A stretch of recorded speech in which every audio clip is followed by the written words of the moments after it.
Okay. Di ko na alam kung ano yung next topic. So, proceed na lang ako dun sa pinaka-last topic, which is by far the hardest kasi napakaraming step. Okay. Simula tayo dito. So, basically, ang gagawin natin dito sa problem na to is i-determine natin kung i-accept ba natin or i-reject ba natin yung null hypothesis. Pero first of all, ano ba yung null hypothesis? Eh, i-determine muna natin siya sa first step, which is yung first step natin ay formulate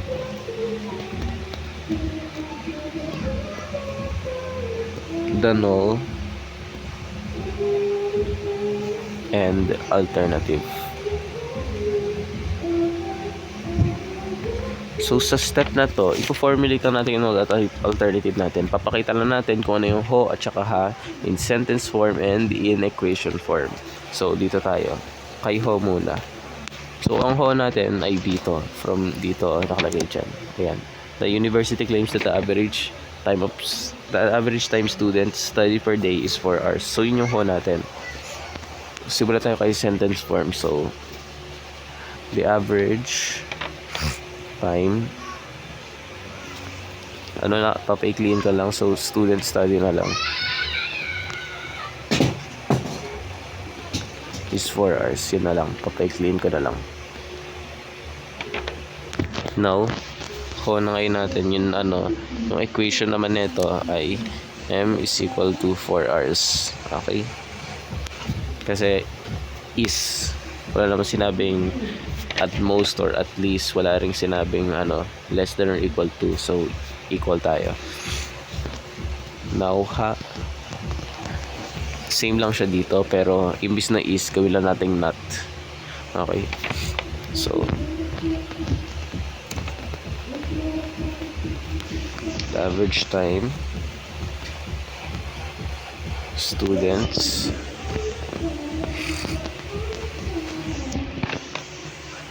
is not 4 hours.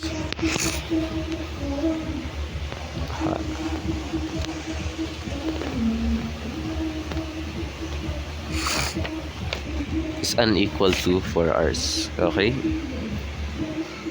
Kabaliktaran lang nito. Now, ito na tayo sa first step.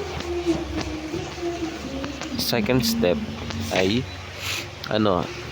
set the level of significance.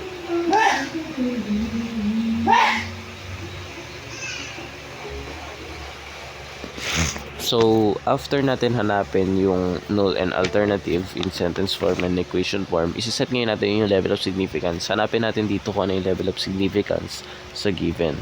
Given dyan ay 5% level of significance. So, yun yung alpha is equal to 5% or 0.05. Pero look, si ha natin ay unequal to. And kapag unequal to, one thing to note ay two-tailed siya. Kasi ganito yan, no? Bigyan ko kayo ng example dito. Kapag ka unequal, ito yung rejection range natin, yung dalawang dulo.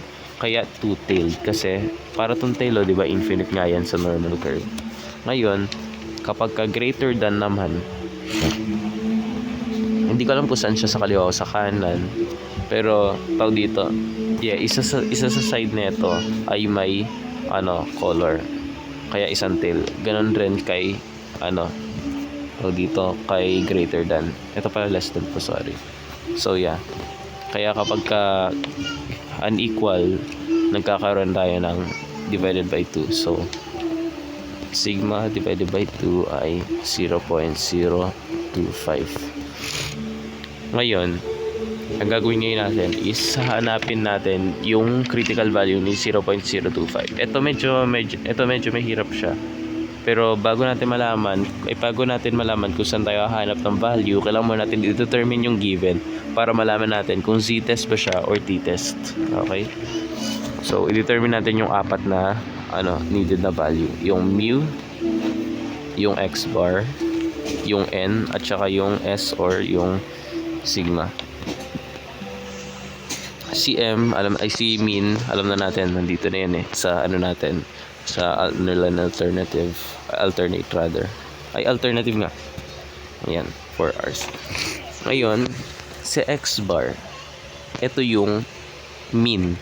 Yung mean sa sample natin. And si N, yun yung sample test natin. Ay, sample population natin. So, si N, kung gaano karaming na tao or kung gaano karami yung mga tinest natin. And si X bar, kung ano yung average or yung result na nakuha natin dito. Okay, so check natin dyan. They did a test from a sample of 36 students. So 36 yung N natin kasi yun yung sample size. As for the X bar, ito yung 3.6 hours. Kasi yun yung sample mean. Okay? Sample mean, basically yun yung mean na nakuha natin dito. So yeah.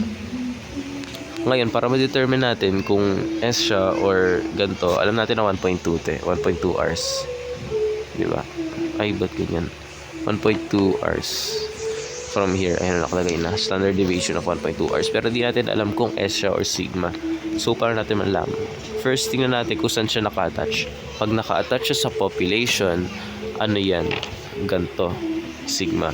Pero kung naka-attach siya sa sample mean, halimbawa dito ang sinabi, imbis na they did a test from a sample size of 36 students with a standard deviation of 1.2 hours. Imbis na ganun, halimbawa ang naging given, they did a test from a sample size of 36 students and the sample mean was 3.6 hours with a standard deviation of 1.2 hours.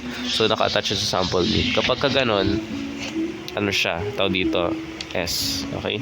Pero let's say hindi given si ganto at si S. Ang titinan mo ngayon si N kapag ka greater than 30 or less than 30 siya. Pag greater than 30 siya, it's more than likely na ganto. Pero kapag ka S ay pagka less than 30 S yan. O, dito greater than 30 and given siya, tas naka-attach pa dito. So we can assure na ganto talaga siya. So yeah. Kapag pagka sigma, ang gagamitin natin ay z-test. Pero kung S, ang gagamitin natin ay t-test. So, dahil z-test tayo, z-test yung kukuhaan natin. Okay? Ayan. Ay, naku, di ko ma-zoom.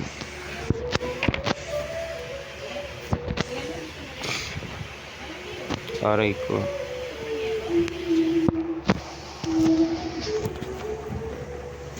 Na. Sorry, naglag kaya di ko na Ito. Ayan. So, yung level of significance natin ng pinakauna ay yung hindi pa natin dinivide by 2. Diba 0.05? Kaya, two-tailed pa yun kasi di pa natin dinivide. Kaya, ang value nun 1.96. Pero doon dinivide natin by 2, ang 2-tail naging 1-tail na lang kasi dinivide natin siya by 2. So, ito na lang siya. Which is, pag kinuha natin yung 1-tail value, 1.96. Same siya dito. Pero, kapag nakuha kayo ng value, I recommend na ignore nyo na itong 2-tail at all. Huwag nyo na tingnan yan. Kasi, ang ginagawa natin ay dinidivide natin yung by 2, diba? Kapag pag mayroong unequal side, dinidivide natin siya by 2. So, pag dinidivide natin kay 2, magiging 1-tail na lang. Magiging 1-tail na lang.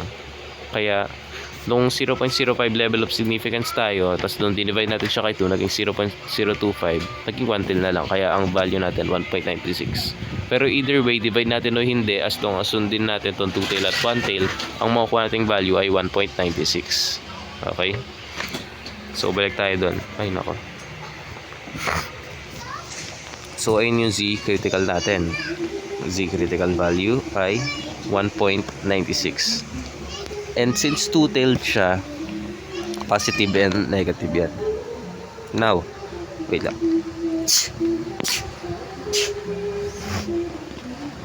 Ay, no. Now, proceed ngayon tayo sa pag-graph. Hindi pa gagraph. Ko-compute pa muna natin yung Z computed. So, paano yun? Na natin lagay. Step 3, finding the Z computed. Now, ang gagawin natin, kukunin natin yung formula. Kailangan memorize itong formula na to. Ayan, square root of n. X bar minus